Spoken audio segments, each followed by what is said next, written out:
Ah, Miss Aragon, humihingi ako ng dispensa sa inyo. Despensa? Tingnan niyo ginawa niyo sa buhay ko. Kayo umala sa akin eh. Di ba dapat kayo magpasalamat sa amin? Dahil kung wala kami, ba ako anong nangyari sa inyo? Tingnan niyo ginawa niyo, sinira niyo buong bahay. Nakikitira lang ako dito, hindi akin to. Kaya nga humihingi ako ng sorry. We're very sorry. Kung ikaw lang, mapapatawad kita eh. Pero yun, yung patong yun,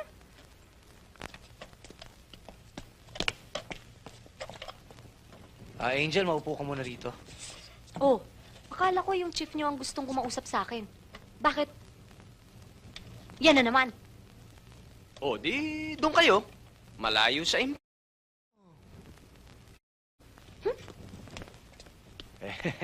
Pagkahaba-haba man ng prosesyon, sa hip-hop din ang tuloy. Alam mo, Angel, pinapunta kami ni Chief dito para imbestigahan ka. Ito yung tungkol sa hit and run.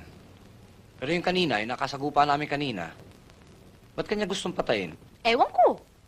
Kilala mo ba siya? Hindi. Sigurado ka? Sigurado ako. Sino yun? Malay ko. Di ba pulis ka? Dapat, bagong binaril, tinanong mo muna. Di ba?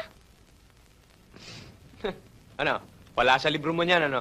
Nako, marami pa tayong makakasagupang ganyan. Sa boulevard lang, Brado. nagkalat yung mga... Ano? Sir?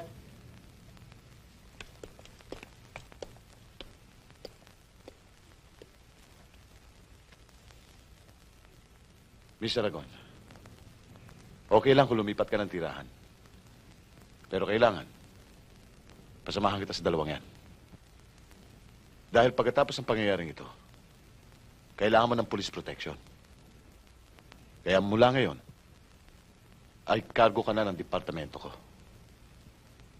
Kung siya lang payag ako. Kaya lang yung isang yun,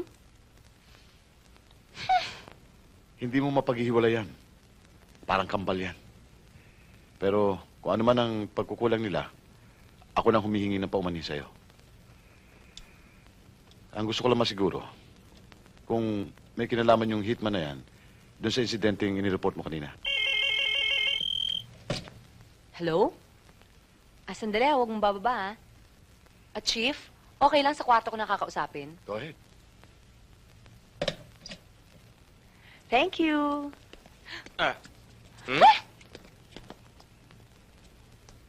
Ito talaga si Prado. Lahat na lang pinasukan. Alam mo, pag ganyan ka ng ganyan, baka mapunta sa partner mo yan. Mukhang ganun na nga mangyayari, sir, Perez.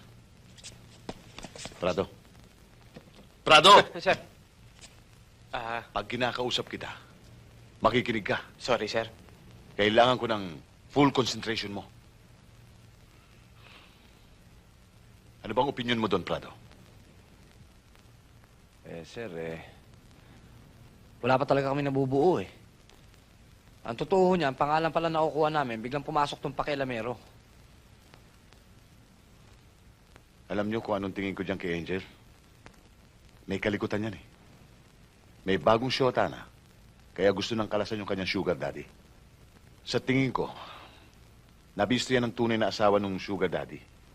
Kaya inupa ng... Ano sa tingin niyo? Wala na tayong aabutan. Anong abutan? Sandali, sir. Angel? Tol, Angel! ano sa palagay mo?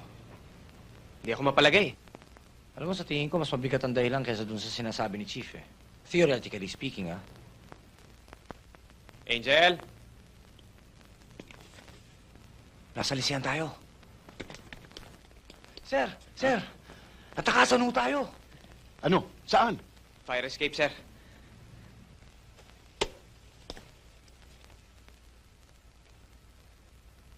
Kasi sir, ang haba ho ng kwento nyo, Sir? Di bale, sir? Di ba sabi nyo, kailangan lagi tayong one step ahead, sir?